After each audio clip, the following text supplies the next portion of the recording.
दोस्तों, आपका फिर से स्वागत है आपके अपने YouTube चैनल में। और इस वीडियो में हम बात करने वाले हैं बुक्स ऑफ ओरिजिनल एंट्रीज, जो बहुत ज़्यादा इंपॉर्टेंट चैप्टर है। आपको इस चैप्टर का टर्मिनोलॉजीज जो होते हैं उसका नॉलेज ज़रूर होना चाहिए, क्योंकि इसी के बेसिस पे आप इसके चैप्टर्स के क्वेश्चन सॉल्व करोगे। अभी तक मेरा जो वीडियोस था वो सब थ्योरी पार्ट था। अब हम न्यूमेरिकल्स की तरफ चलते हैं, जो प्रैक्टिकल क्वेश्चंस होते हैं हम उस पर जाएंगे।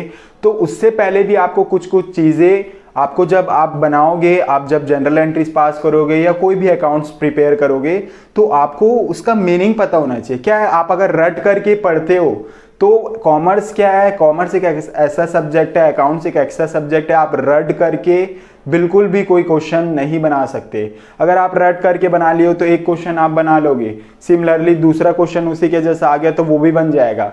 लेकिन अगर कोई दूसरा क्वेश्चन नया सिचुएशन, अगर नए कंडीशन के ऊपर बेस्ड हो, तो आप उसको कैसे बनाओगे?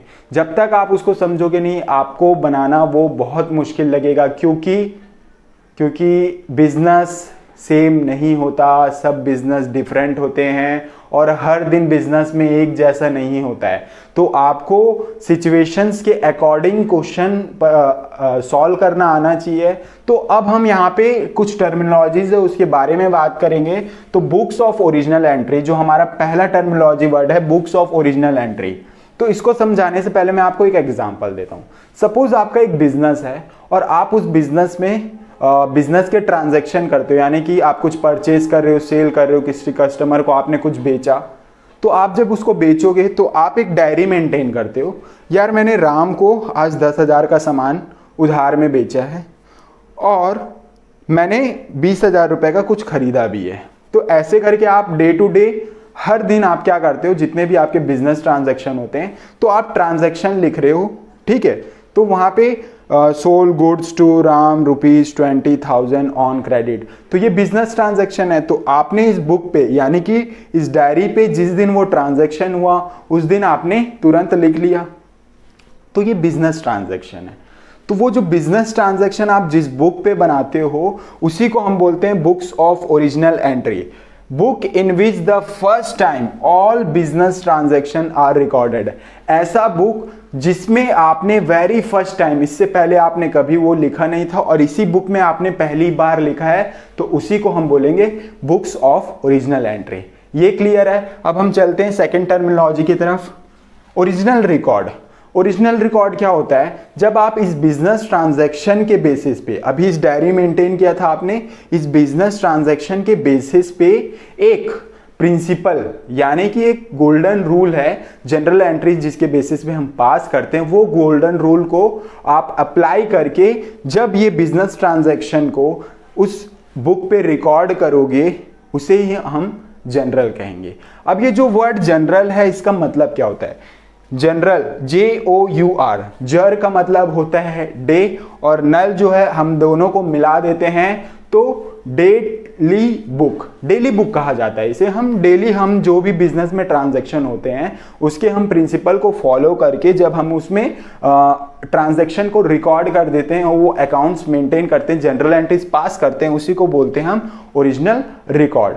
ये भी क्लियर है। उसके बाद जो हमारा जनरल है, General is that book of the original record in which the transaction are recorded chronologically, sequentially with brief description according to the principle of double entry system। जैसा कि आपको मैंने यहाँ पे बताया, original record very first time जब आप record करते हो तो वो आपका ओरिजिनल रिकॉर्ड है, ठीक है, वो डुप्लीकेट नहीं है, आपने एक ही बार में उसको रिकॉर्ड किया हुआ है। अब यहाँ पे क्या लिखा हुआ है? फिर से वही वर्ड है ये जनरल।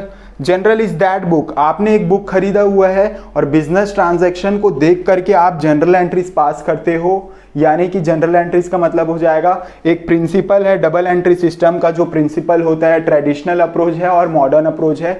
दो टाइप के आपके गोल्डन रूल आप पढ़ोगे, लेकिन आप जो पढ़ोगे वो ट्रेडिशनल अप्रोच पढ़ोगे, ठीक है। तो उसके बेसिस पे आप जब एंट्रीज पास करोगे और जब ये ट्रांजैक्शन आप पास करोगे, बिजनेस के ट्रांजैक्शन को आप जब रिकॉर्ड करोगे, वो क्रोनोलॉजिकली होना चाहिए। क्रोनोलॉजिकली का मतलब क्या हो जाता है? आप सीक्वेंस में लिखोगे 1 2 3 4, 3 2 4 1 ऐसे नहीं लिखोगे, सीक्वेंस में 1 2 3 4 एकदम सिस्टमैटिक वे, जैसे आप काउंट करते हैं ना उसी डेट पे आपके जो ट्रांजैक्शन है उसी डेट पे एकदम 1 2 3 4 5 6 ऐसे इस डेट पे आपका, इस ऑर्डर पे आपका क्या होना चाहिए, जनरल एंट्रीज पास होना चाहिए sequentially and brief description according to the principle of double entry system. आप क्या करोगे, जब आप डबल एंट्री सिस्टम के प्रिंसिपल यूज करके आप जनरल एंट्रीज पास कर रहे हो तो उसका एक ब्रीफ डिस्क्रिप्शन, आपको नरेशन भी पास करना होगा। नरेशन क्या होता है, उस ट्रांजैक्शन को डिफाइन करता है कि एक्चुअल में आपने जो किया है वो ट्रांजैक्शन है क्या, और आपने जो प्रिंसिपल लगाया है वेदर इट इज राइट और रॉन्ग। क्लियर है, इतना आपको होप समझ में आ गया होगा। ये 3 टर्मिनोलॉजीज है। अभी अब और आगे देखते हैं टर्मिनोलॉजीज क्या क्या है। क्लियर है।